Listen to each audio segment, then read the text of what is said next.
A Surprising Return. Narrated by Horne for Cupido in collaboration with SAGA. The Metaphor by Metafore. The house walls were covered in silhouettes. I walked under Karl Johan from a side street. Oslo no longer looked cold and worn in the friendly afternoon light. I was relieved to finally have found myself a new pad, even though the conversation with Sarah had been as sad as I'd expected.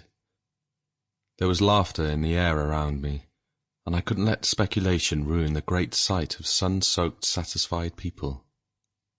The music from a music shop a bit further up lay comfortably behind me, and I let the heavy bass set the rhythm of my shoes as I walked to the flat. It had gotten late. I'd let myself be tempted by the gaping pub doors and had gone from place to place with my wisecracking buddies. My stress melted away into the chatter between Per and Rune. Anita bought me a pint, and we talked about the trip to Iceland, about the raw landscape and the refreshing baths. Every time I mentioned Haldor from Reykjavik, her cheeks grew red, and she couldn't sit still in her chair. When I got home, I saw that Jorgen had added my name to the sign of the door of 3A. I unlocked the door with my shiny new key. I took off my shoes and suddenly felt ravenously hungry. I got out the leftovers from yesterday's dinner and sat on the sofa to eat. I wake to the sound of a doorknob being fondled with. I sit up. I didn't make it to bed tonight, I think to myself. Jorgen comes pitter-pattering out of his bedroom with a semi. He stops when he spots me and covers his erection with his hands. I didn't think you'd come straight home after a pub crawl.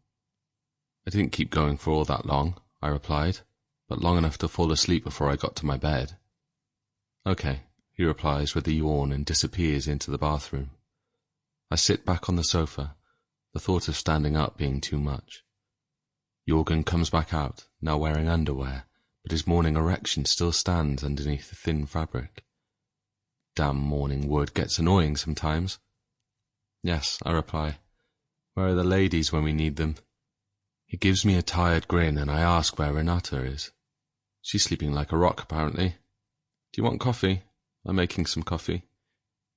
Do you think I need some? Yeah, you look like a doormat. You got time for a shower before the coffee's ready? A lamp on the wall behind him glows dimly, and I catch myself following the bright contoured line it makes from his shin up to his neck. Hello? Sample complete. Ready to continue?